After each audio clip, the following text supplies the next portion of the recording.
Hi, hello. I'm Elisa, also known as Elisa Rockdock on the internet, and this is Checkpoint. This is your midday checkpoint. Have you had your water? Have you taken your meds? Have you had a snack? Have you stretched? And have you been enjoying your Gen Con so far? Because we are live from the Gen Con studio, home of the best 4 days in gaming, if I do say so myself. And I am being joined by some lovely co-hosts and some amazing games to talk about what we've been enjoying at the con so far. So do me a favor and introduce yourselves, and let's get into all of these goodies. Exciting. I'm Christina. I'm the host of Going Analog, a podcast, and we do a board game quiz show. And basically, we really like tabletop board games. So we're here to, this is just a small selection. And with me is... I am Shu. I am the co-host for the Going Analog podcast and also the board game quiz show from Going Analog. So, yeah, thanks for having us. Of course. Now, the whole point of this show is to give the folks at home or who are maybe cooling their heels in their hotel rooms a bit of a look at what they can expect at Gen Con and what we've enjoyed so far. And it looks like y'all might have been just a little busy yesterday. Maybe I should take this off your hands real quick. We'll just move this down. So what kinds of stuff have you been enjoying around the show? Let's start with the big one. Yes. Right Yeah. here in the middle. We only had one full day, but this is the game for gamers, for sure. So we're gonna take this out, this big boy. This is available for demo right now at the Bezier booth. It's going to be coming to crowdfunding September 2nd, I think, right? And so when I mean it's a game for gamers, like totally, if you're into board games at all, you will find a board game you love in this game because you are playing people in charge of a game factory and you're trying to put together these games. Each of these games will have over 300 games, 400 games licensed for this. And so I have a personal favorite, Castles of Burgundy. You can make this in this game. This is a blow up of the card, and No, it's these a are contract. the real cards. Oh, these are the real cards. Life size. Oh yes, That'd be you're right. so That's cool. why the box is so big. No. Yeah, so like around 400 licensed games from Yeah, other it's huge. non-Bezier games, other publishers. So they just went out and reached out. They just wanted real games represented. But it's also cool because you played it, Christina, and it's the games aren't just there for a show. They're No, yeah. So as you make these, you get to put them onto your shelf in the game, and you have to make a little shelfie. And they give you benefits and they score. So if I have an engine building game, it's going to build my engine in the game. If I have like a war game that I've built, then I'm going to compete with the other players to score that war game more. It's like fascinating. All this like very juicy sort of point comboing. And it's a very speedy game. It's designed by Ben Rossett, who's done a lot of really great rondel games. And so you move your little forklift, you're doing stuff every single turn, constantly making games, and it's very exciting, and I can't wait to get my hands on it. So Yeah, it's pretty cool because I don't know if these represent the actual card backs, Yeah. but this just looks like a to be played pile. list. Like I'm just looking at a shopping list right now. I want that one. I want that one. And that one. These are all great games. I have nothing to say bad about any of them. These are awesome, and I mean, it would be kind of cool if they made a version that had the cards that were this big. for giant people. For giant people.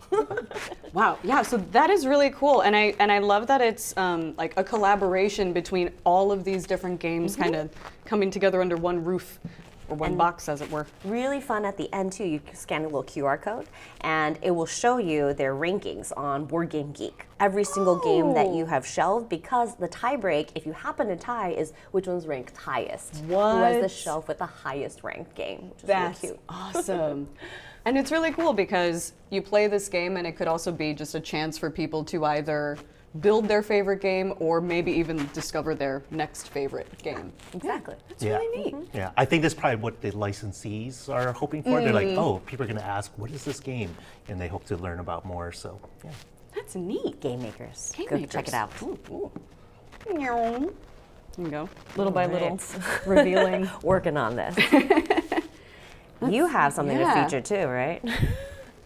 Oh, yeah, sure. So this We actually haven't played this. This is 365 Adventures by Pandasaurus.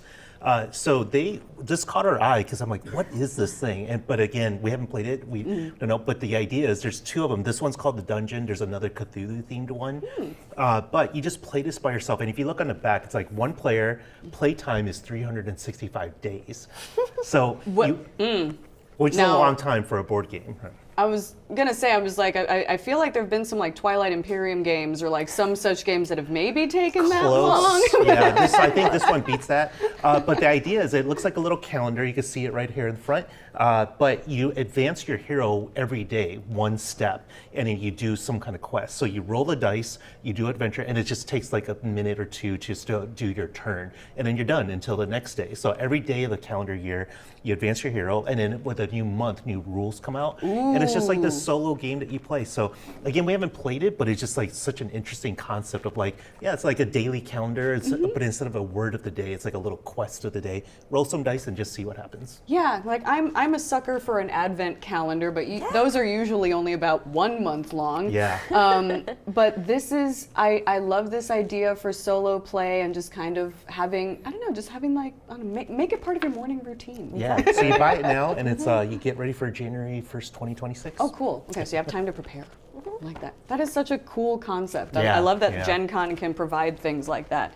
I can jump in with my with my feature. So I haven't been roaming the show floor as much as y'all, because I've been in here doing studio showcases, keeping me busy. But I did have the chance yesterday, as part of the studio showcases, to chat with Avalon Hill, but also talk a little bit with Elizabeth Hargrave. Ooh, I love her. From Wingspan fame, just releasing a new game called Sanibel. And as someone who lived in Miami and has had the pleasure of visiting Sanibel, it was kind of like close to my heart.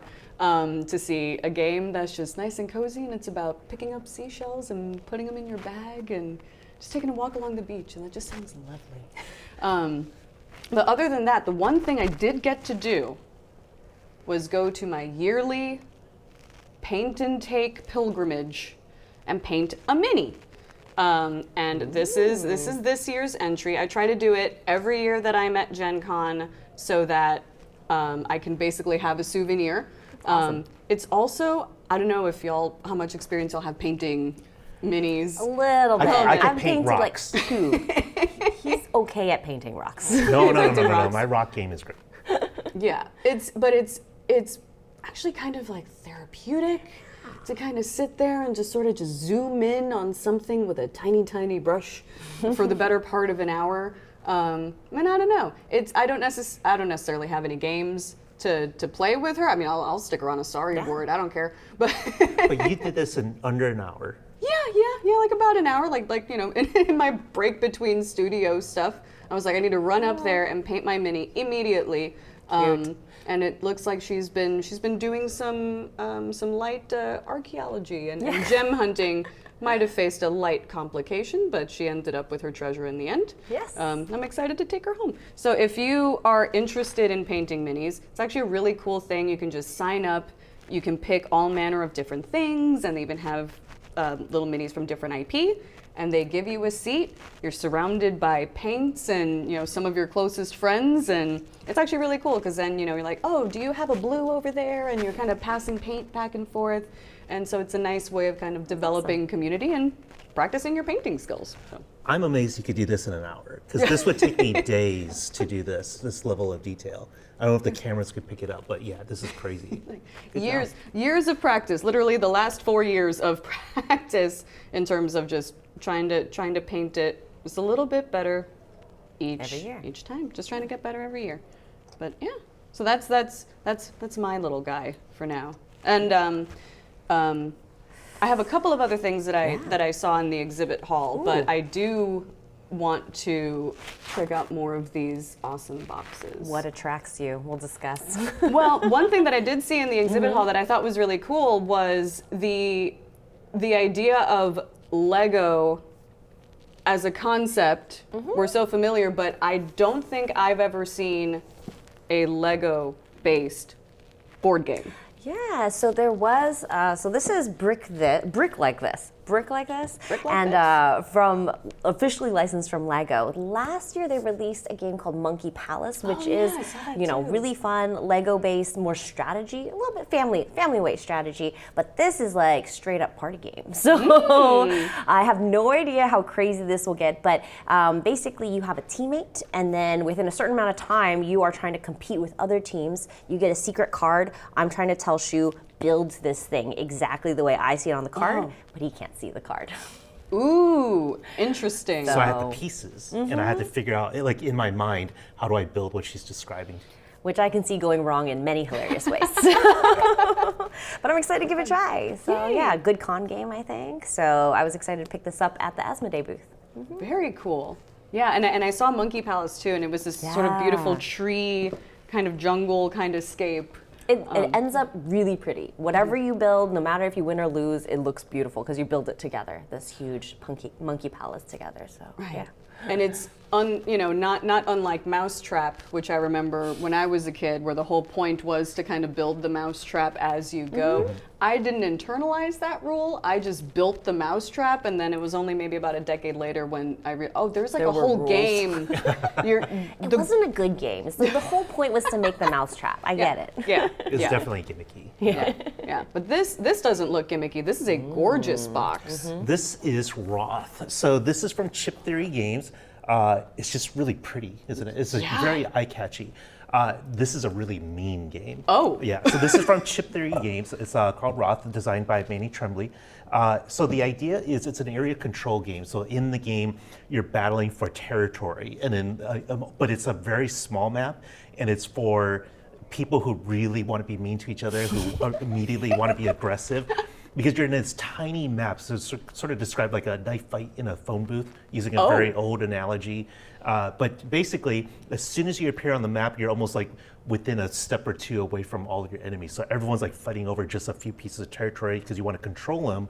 At the end of a round, you get scored a certain amount of points based on how much that territory is worth. But the really neat thing about it is, besides its really cool visual look, like everything's really bright and pastel-y, but not too, it's not in an annoying way. It's just like really stylish looking It's game. striking and bold. Yeah, and, the art is fantastic. Manny Tremblay is always fantastic. Yeah, he does fantastic art. But also, like, all the different players will pick a different faction that have very different powers. So there's a bit more of a learning curve there, because your faction will play very differently from mine, which will play differently from Christina's. So you kind of have to know not just how to play your own faction and what powers they have, but like, what do yours do and what does yours do? And you have different units that might be, oh, mine can move farther, or mine might have more power. Mine does this little tricky move. So, but once you start learning these things, and then you have to like, all right, let me balance against that. How do I counter that? How do I protect myself from that? It's like very, very like action packed, and it's very exciting because everyone's like moving up the score track, and then it gets really crazy really fast. So again, once you get over that learning curve, it's a really fun, crazy, aggressive, action packed area control game. Wow. And so that is at the Chip Theory booth. There's sub-label Neon Rain, because Manny Tremblay has done a bunch of designs. He's very famous for like really beautiful art. He did Wonderland's War, so many great games.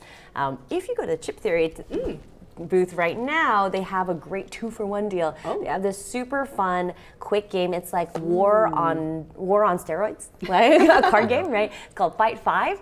And if you go, you can buy the deluxe copy, which is the shiny one. I was about to there. say. Yeah, this one's the deluxe one with the shiny holographic side. This is the more non-deluxe version. It's still nice. It's glossy, right? Okay, it's still nice. It's a satin finish. Satin finish. satin You get that one for free because they want you to buy the deluxe version and give the regular version to a friend. So that's it's a great neat. deal right Yeah. now. Very cool. Yeah, it's basically like the classic game War, but you're fighting, like if you have 4 players at the table, you're fighting your 2 neighbors at the same time. So there's all these cards out that are worth a certain amount of points, and you want to get the high value cards, but you only have certain cards to play, so you don't know, should I get that now, but then will you try to get that now? And then so do I play a bad card so that I make you play your good card so I can save my good card for something later? So definitely more like, War is really boring. Yes. But It's an auto battler. Yeah. I guess. yeah, but this The is like original this is like Yeah. a good twist on it to like the same kind of flavor, but there's actually more strategy in it. Actually But make it's a fun, decisions. yeah. Yes. But it's a very quick playing card. Yeah, game. and it's a very pretty, easy game and great gift. If you want to get yourself something special, give a friend something special. So. That's lovely. Yeah.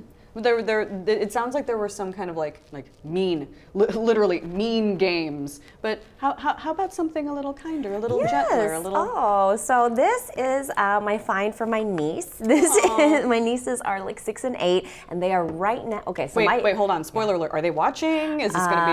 Are we going to no. spoil I a don't even know surprise? if they're aware of what Gen Con I is. don't think they know what Twitch is, but it's fine. It's fine. They're young. Okay, cool. We limit their electronic time. All right. So okay, cool. No spoilers. All right. Yeah, so I'm worried because, for a while, my favorite colors were pink. I would buy the most pink stuff, and then 2 months later, they're over it, right? But they're never over Hello Kitty. Oh. Is anybody ever over Hello Kitty? Exactly. This is a fun little, cute little game. So there's a silicone little baggie that you can put the pieces into, and they're like 9 actual Hello Kitty characters, and they're all these little rubber figures. You literally pick them up and you roll the figures. The figures are the dice. They are the dice, exactly. cute. And then the direction they land in, you're trying to make certain poses. So if you have Bats Maru upside down, you might get a point for that, essentially. And you're trying to race to, there's a little bit of strategy in how you claim these flags, but it's a pretty simple game. And if they hate the game, they will have very cute toys. That's true. And honestly, that I'm looking at that Hello Kitty carry-all that it comes in. I'm like, that's a clutch. that's a purse. Exactly. That's a makeup bag. I'm like figuring out all of the things. I see that Pochaco's in the game. Yes. Which is one of my favooth. But I don't know if they're planning on making a Choco Cat expansion. But I will be the first in line for that if they ever do. So this is from the Moose Games booth, and they have a lot of fun little games too. But I was very excited for my nieces on this one. So cute. Yeah. I love it. Just on its face. Like now, kind of.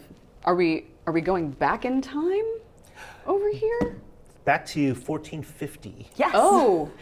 In the Cusco Incan Empire. Yeah, so this game from Super Meat Bowl, this is Chronologic, spelled with a K. Ooh. The first Chronologic game actually came out last year. It's called Chronologic Paris 1920, I believe, if I got it right.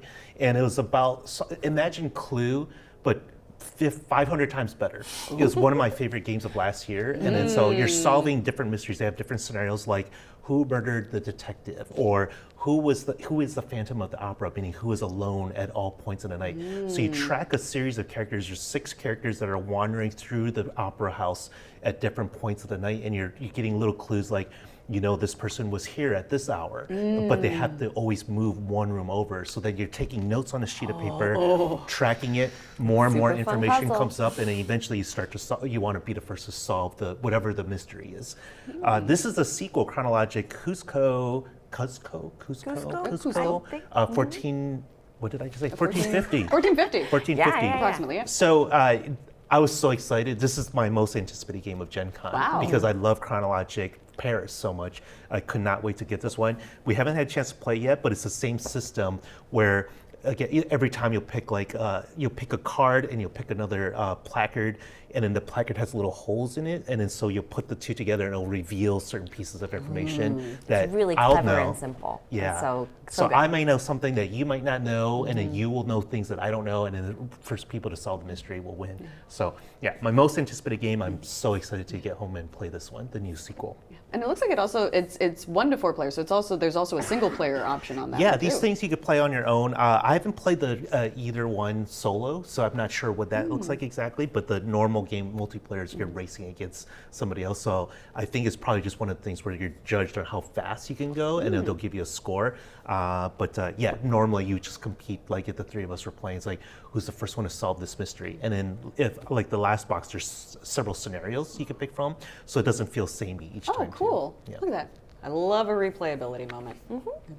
Oh, see now this, I don't know, this is Calling cozy. you, right? Yeah. Yes, it is cozy and it is really, really fun. So we were lucky enough to go to the All Play event, which was a sort of premiere of this Twinkle Twinkle game and a couple of their others. Allplay has some really great small box games, big box games. Their booth is fantastic. Just go and grab a game from their shelf. It's very satisfying. You like pick one out and then like the next one comes in. So Okay. anyway, my plug for their booth. But Twinkle Twinkle, really fun new game because you are observing the skies as space cats and toys. I don't know. You just like a fun little character. But the cool part about this is these clear acrylic tiles. As you're observing the night sky, you'll see And it's making black me nervous how holes. you're holding it They're- because it's an upside down Ziploc bag. close. 80 minutes, just got. Here you go. Here you go.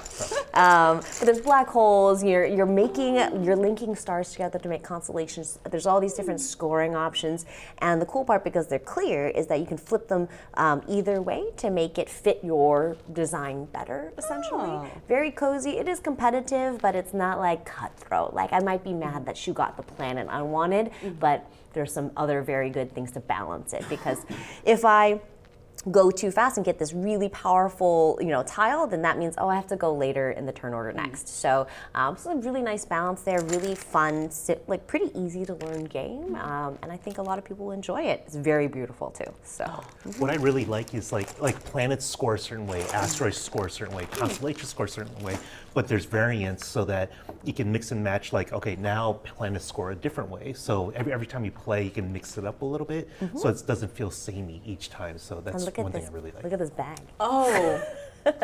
So, I mean, I'm in for the bag alone. yeah. It's gorgeous. There's another purse for you. Yeah, right. I mean, like game companies, give me convertible purses as component bags, and I'm all yours. Yeah. Cool. Now we have some dice-based stuff over here. Yeah. This is Mythical Dice. We just played this right before the show. Oh, lovely. Coming on, so this is like fresh on our minds. I was really excited about this because this is it's been compared to Skull King, which is my favorite trick-taking game of all time. And then so the idea rather than describe that one, I'll just describe this one. It's Mythical Dice in round one behind our little player screen, so you're not going to see what the other people are. You're going to reach into this bag and grab a die. And there's different colored dice, and then the different colored dice might have different faces. Like red ones have higher numbers. Some dice have more white flags, which means you're giving up. And then so it's a trick taking, which means it's like hearts or spades where you have to follow suit. So if I go first, I might okay, I'm going to put out or first, before you do that, you're going to bid how many tricks you think you're going to win. So at the same time, what do you chant? It's like Minotaur. Yeah. I'm pretty sure that was it. Yeah. So, and then on tour, we all put out a number. So first round, 0 or 1, meaning how many tricks you think you could win. Round 2, it's like 0, 1, or 2, you win. And then we're trying to, and then we see what everyone else is bidding, and then you roll the die that you just one at a time to see who scores highest. But again, all the dice are different. They're not all 1 through 6. That's so interesting. if I have really high value dice, I might want to try to win more bids to win more points. But if I have a bunch of white flags amongst my dice that I've drafted, then I might I'm going to bid low and try to score less. But if we're all bidding high, we're not all going to win. Right. So there's a lot of that kind of excitement. I love Skull King had the same thing, where these moments of reveal of 1, 2, 3, go, and then you see everyone's bids and you're like, oh no, everyone's bidding high, or oh no, we all think we're going to lose everything and someone's not going to come out ahead. So every round has that little bit of excitement built in, and then you roll the dice to see the results. And so we only played a couple of rounds, but again, it's based on this awesome card game, so I'm excited to play this sort of dice version of that game. Looks a little zanier because instead of cards, you don't even know what number you're getting until you are about to play it. Yeah. So, Yeah, Who won? super. Well, we only played 2 rounds, but Yeah. I think I won. no, I'm pretty sure I did. I hit my bid both times, which was 0. It's very good at losing. So Yeah, we'll see. We'll see. Yeah, I feel like my husband and I wouldn't get too far because we would just have arguments on is it Minotaur go or is it just like how we do rock paper scissors. Yeah. It's always, is it on shoot or is it on So we still haven't settled that. Okay. still haven't settled that. Still haven't That's for couples counseling. So 25 years together and we're still trying to work that one out. So I do want to feature Tag Team, also from Hachette Group. Scorpion Masqué is one of their labels. This is the hot thing in their booth. We saw a huge line. They're all trying to buy this game or Gwent, which we don't have a copy of. But Tag Team, we got to demo a little bit, and that was really exciting. It's a head-to-head battler, basically. Very strategic, surprisingly, for a quick card game, essentially. And so you get 2 different heroes, and you can see all of their there's right now they have 12 possible heroes. So you do a tag team of 2 heroes each time, and then they play very, very differently. So I had a monk who was there to concentrate on somebody, and then he's able to hit them if you get the right roll again. And then for the other one, or you're playing cards, and that's going to decide which of the tag team is going to be trying to attack or defend. So you're trying to puzzle out the order that your opponent has put their cards in. And then I had another guy who was didn't do much yet, except when you get him really, really angry, then he turns into a bear. So things like that. So a lot of different flavor to this game. I think the combinations are pretty much endless, and the way you get to set up your deck is really fascinating. And I like the character design too. It's really cool. Yeah, they're all super different. Had a lot of fun with that. Yeah, and the basic every character has its own deck with its own type of gameplay, and then so whatever 2 characters you pick, you shuffle them together to create this big deck of mixed characters between the 2 characters. So every combination will play very differently because some are more defensive, some will grow in power. So that's the fun thing, is to discover what combinations you like and how they will play and change your strategy accordingly. Neat. It's almost like a cool, interesting, buddy cop film Yes, inversion yes. potential. Who were your buddies? I don't remember. What kind of characters you like? I had one that was a the Valkyrie paladin? type, like a paladin Yeah, type, and then she would just grow in power. As I play certain symbols, she grows stronger and stronger. So I would just spend a lot of the early turns trying to build her up, and then the other one had this. I forgot the theme, but she was summoning boats. And building a fleet. She was a pirate. That's right. Cool. That's right. Yeah. So, but they each play so differently. It is cool to combine 2 of them. So yeah. Neat game. I do want to give a hot tip for I had this cute little gachapon here. I got to open up. Okay. And it's got this really cute Mount Fuji here, because if you go to the AEG booth and you do a demo and you also follow their upcoming Kickstarter for Into the Machine, which is a new game that's coming up, they have a whole series of great games at AEG.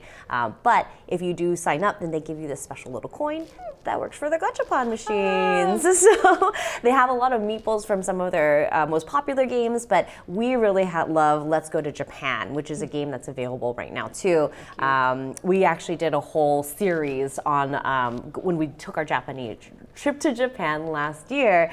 We took the cards from Let's Go to Japan and did a bunch of the activities there. Oh my gosh, that's super so cute. neat. Yeah. So I had to do the Let's Go to Japan gachapon because it's So super cute. I really wanted the onigiri, but it's fine. One day. It's a good idea to Gonna have to go back. I know. I know. It's a cute idea to get people to visit the booth. Yeah, the AEG booth. Yeah. Oh, let's see. We got a couple more here. That's it. That's one that Shu wants to So talk this about. is gorgeous. This is a vibes. stunningly beautiful game called Winter Haven Woods Fresh Snow. The company is Featherstone Games. It's a small indie group. We don't really know them that well. It's literally yesterday we were walking down one aisle, and then I looked at this game and I did a double take, and then Christina actually saw, do you want to stop and look at that? I'm like, yes. Yes, please. and just purely on looks. And then they had a couple of really beautiful looking games. And then when we looked at this one, they described it, you're building a forest, and then in certain parts of the forest, certain animals want to be near other animals, or certain animals want to be near certain trees. And so you're building out a tableau of cards you're building out this forest, and then extra animals might become prey to predators who are going to eat them. Just the circle of life, you know. So you're basically building out this little forest and trying to arrange your cards in the best way to score the highest amount of points. So gameplay seems pretty simple. We haven't played it, but again, It's just so beautiful. pretty. I know. And if you look at the back, I don't know if you can really see the back. This bunny rabbit is just so gorgeous. It's just this little minimalist art. and it's like a lot of white space, but it's just like a Very clean. stunning Yeah. looking game. It feels, I mean, it's, there's the possibility of, predator, prey, and, things going horribly wrong. But until then, it looks very serene. Yeah, I don't know if there'll be blood splatter on the snow. I don't think so. It's not that big a game. But it's, yeah, I basically, we listened to like, hey, give us an overview of the game. I'm like, I heard enough. I'm 90% of I'm buying Done. this game just for how it looks. But The the other gameplay game they sounds fun. featured, also adorable, same artist. So the artist designed that game, and then the other game, he just did the art, and it's like, you're raising pet dinosaurs. Super adorable, super, super cute. So that one seemed a little more family friendly too. So. Last but not least, Last but not least, I have this game called Up or Down. This is a very simple card game, really easy to learn, from Capstone Games by Kramer and Kiesling. So they're a famous design duo, but very simple game. You just set out a certain number of cards per player, and then they're numbered, let's say 1 to 42 for a quick 2-player game, because I just played one last night. And it's, I guess the idea, it's an abstract theme, but you're building out columns that are going to go up or down, like an elevator. And you'll score better if you are going all ascending or all descending and there's matching colors within it.